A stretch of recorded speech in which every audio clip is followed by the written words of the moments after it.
Story 1. Planet X-49. The council chamber fell silent as High Chancellor Vespa raised a slender hand, her serene gaze passing over the two ambassadors kneeling before her.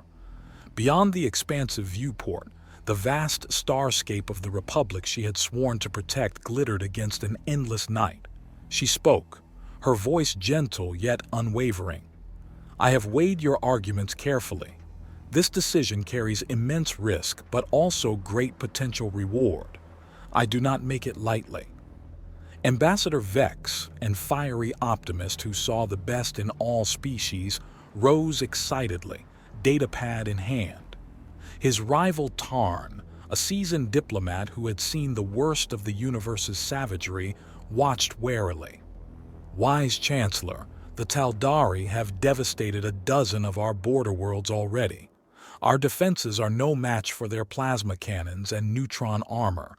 But the warriors of X-49 are legendary for their ferocity in combat. Their planet is ravaged by constant war as their clans battle for supremacy. With their aid, we can swiftly crush this threat and make the Taldari reconsider further aggression."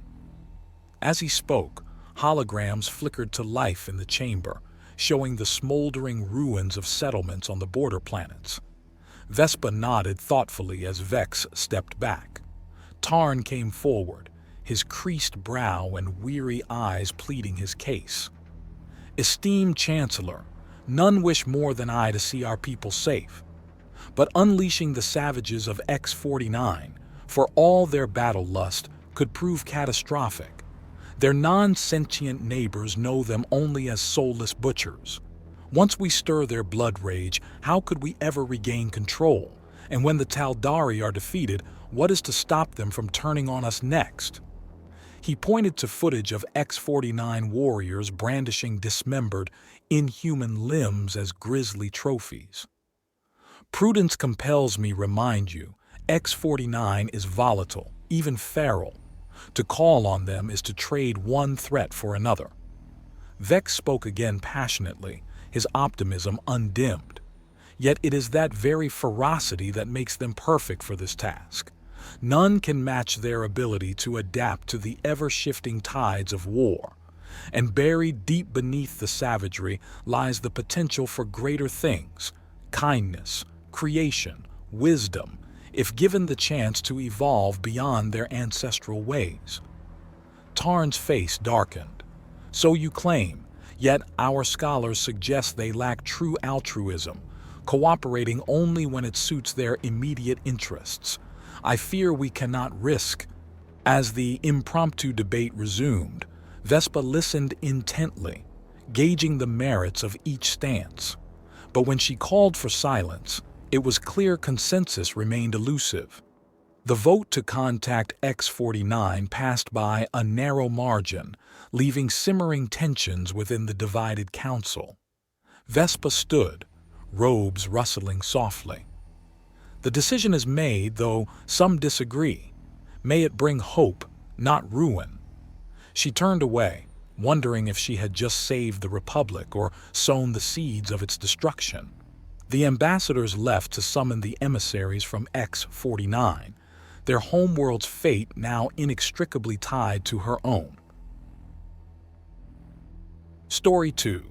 Harbinger of Doom. Our peaceful Thraxian civilization had traveled the stars for little more than a generation when we emerged into the larger galaxy, standing just over a meter tall on average, with large sensitive ears and bioluminescent spots dotting our blue-gray skin. We were an herbivorous species known for artistry, philosophy, and community. When we discovered warp travel and made contact, it was with the growing Terran Confederacy, a multi-species alliance pledged to equality and cooperation. At first, their heavily armed fleet seemed an incongruous sight to our agrarian vessels. However, the humans greeted us with an open hand and an invitation to partnership. Unknown to us, the Confederacy had long been engaged in a shadow war with the tyrannical Krull Empire. Ruled by the genetically and cybernetically enhanced overlords, the Crawl saw other species as mere chattel to be conquered, enslaved and indoctrinated into their brutal war machine. Within weeks of our arrival, Crawl raiders attacked one of our outer farming settlements without warning or cause for grievance. Outgunned and untrained for battle, we were overwhelmed. Survivors' desperate maydays reached the Confederacy and brought swift response. Terran battle groups emerged from warp points in a massive show of force.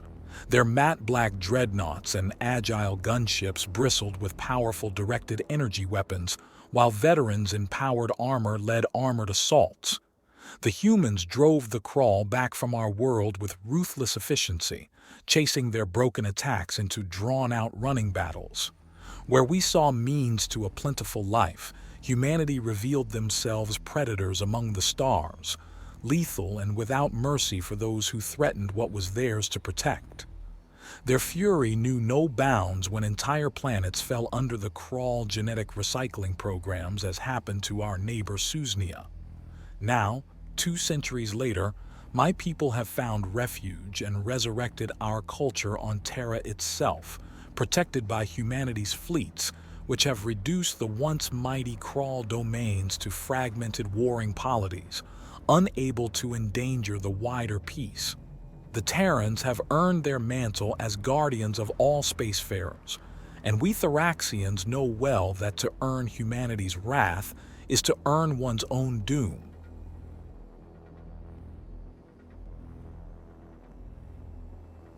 Story 3. The Human Anomaly.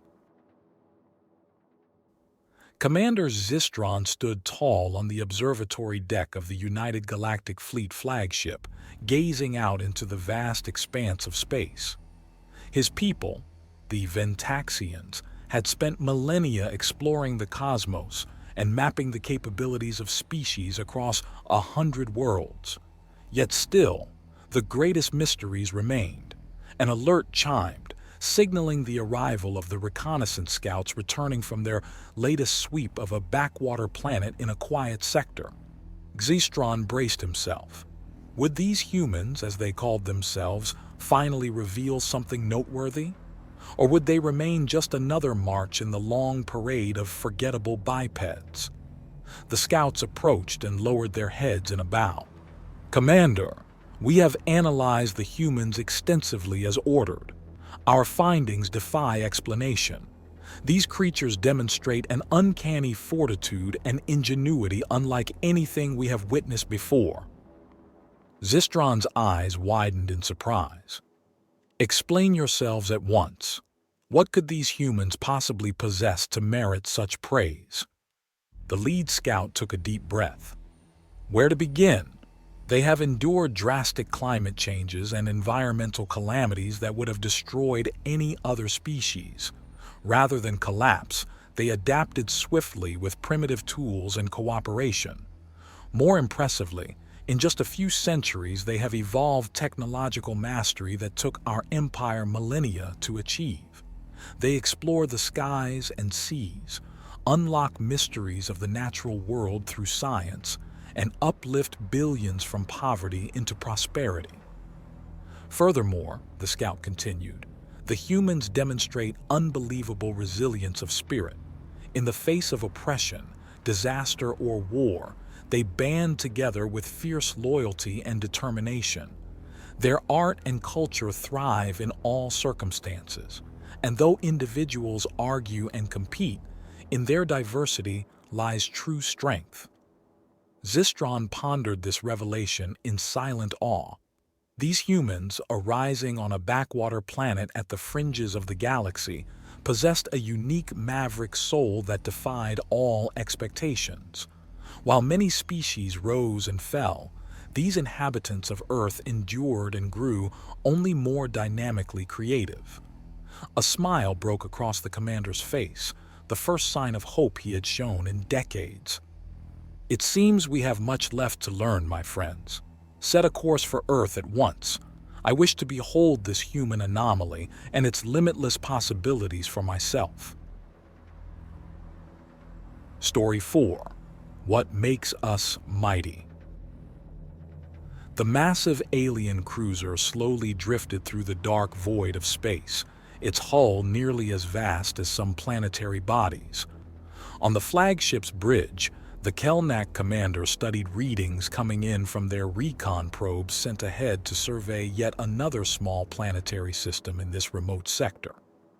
"Captain, our scans have detected an inhabited world," said the sensor officer hesitantly, "but the life forms there appear anomalous." Images from observational satellites appeared on the main view screen, showing broad blue oceans and expansive green landmasses dotted with artificial structures. "Impossible," hissed the Kelnak.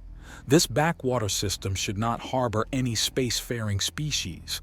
Take us into low orbit. I wish to observe these anomalies myself."